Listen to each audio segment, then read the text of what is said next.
ഇത് കൊള്ളയാ നടന്നത്, വെറും കൊള്ള. ഒരുപക്ഷെ വീരപ്പൻ ഇവരെ കണ്ടാൽ സാഷ്ടാംഗം നമസ്കരിക്കും. അദ്ദേഹത്തിനെ പോലും തോൽപ്പിച്ചു. അദ്ദേഹം ജീവിക്കാൻ വേണ്ടിയാ കൊള്ള നടത്തിയത്. ഇത് ഭരിക്കാൻ ഏൽപ്പിച്ചിട്ട് കൊള്ള നടത്തുക. അതുകൊണ്ട് വാസവൻ രാജിവെക്കണം. അതിൽ പറഞ്ഞ ഒരു ഡിമാൻഡും ഞങ്ങൾ അംഗീകരിക്കാൻ തയ്യാറാണ്. അവർക്ക് ഇന്ന് ഏറ്റവും അധികം ഭജന പാടുന്നതിൽ റെക്കോർഡുള്ളവരാണ്. അവര് ഏതാണ്ട് ഇപ്പൊ അവരുടെ ഒരു ദിവസത്തെ ബുക്കിംഗ് എന്ന് പറയുന്നത് 8 ലക്ഷം രൂപയാണ്.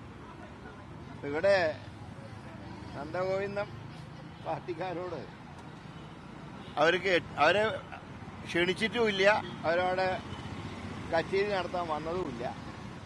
പക്ഷെ 8 ലക്ഷത്തിന്റെ ബില്ല് തയ്യാറാക്കി വൗച്ചർ എഴുതി.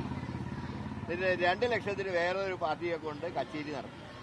വാസവന് കച്ചേരി എന്താ, ഗാനമേള എന്താന്ന് അറിഞ്ഞുകൂടാത്തതുകൊണ്ട് അദ്ദേഹം പറഞ്ഞു എനിക്ക് ഒന്നും മനസ്സിലായില്ല, ആരോ കച്ചേരി നടത്തുന്ന കണ്ടു എന്നാണ് അദ്ദേഹം പറഞ്ഞത്.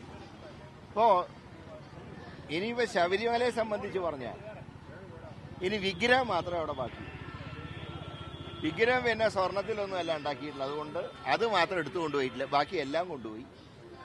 അയ്യപ്പ സംഗമത്തോടുകൂടെ ദേവസ്വം വേണ്ട കാശും കൊണ്ടുപോയി. ഇവിടെ ഇന്ന് പ്രശാന്തിന്റെ വക, VS പ്രശാന്തിന്റെ വക സ്റ്റേറ്റ്മെന്റ് ഉണ്ട്.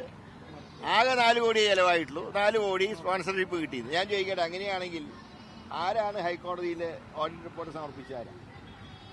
ഓഡിറ്റ് റിപ്പോർട്ടിൽ പറയുന്നത് 3 കോടി 40 ലക്ഷത്തിന്റെ നഷ്ടം ദേവസ്വം ബോർഡിനുണ്ടായതാണ്. ഈ അയ്യപ്പ സംഗമം നടത്താൻ ഹൈക്കോടതി നിർദ്ദേശിച്ച നിർദ്ദേശം എന്ന് പറയുന്നത് കാൽ കാശ് ദേവസ്വം ബോർഡോ സർക്കാരോ എടുക്കാൻ പാടില്ല. പിന്നെ എങ്ങനെ, എന്തടിസ്ഥാനത്തിന് കാശ് എടുക്കും? സംഗമത്തിന് എത്ര 500 കട്ടില്ല, എത്ര അതിന്റെ കണക്കുകൾ? ഇത് കിടന്നുറങ്ങാനാണോ സംഗമം സംഘടിപ്പിച്ച്? എന്തിനാ കട്ടിൽ? എന്തിനാ അവിടെ സ്റ്റേജ് കെട്ടുന്നതിന് ഒരു കട്ടിലാണ് കൊണ്ടുപോകും. മുഖ്യമന്ത്രിക്ക് അവിടെ വരാൻ ഇത്ര ലക്ഷം. മുഖ്യമന്ത്രിയുടെ യാത്ര എല്ലാവർക്കും അറിയാം. ഏത് മുഖ്യമന്ത്രി വന്നാലും സംസ്ഥാന സർക്കാരല്ലേ ഫണ്ട് ചെലവാക്കുന്നത്. അതിന് കിലോമീറ്ററിന് ഇത്ര രൂപ വെച്ചിട്ടല്ലേ TA കൊടുക്കുന്നത്. അതിന് മുഖ്യമന്ത്രിനെ കൊണ്ടുവരാൻ ഇത്ര ലക്ഷം ചെലവ്.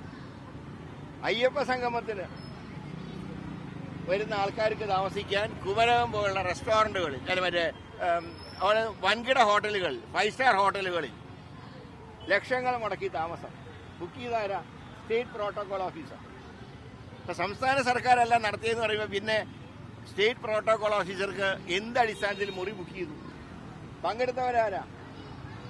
അവസാനം പറയുന്നത് 4000 പേര് പങ്കെടുത്തു, 5000 പേര് ഭക്ഷണം കഴിച്ചു. അപ്പോൾ ഒരാൾ 2, 5, 10 പേരുടെ ഭക്ഷണം ഒരാൾ കഴിച്ചോ?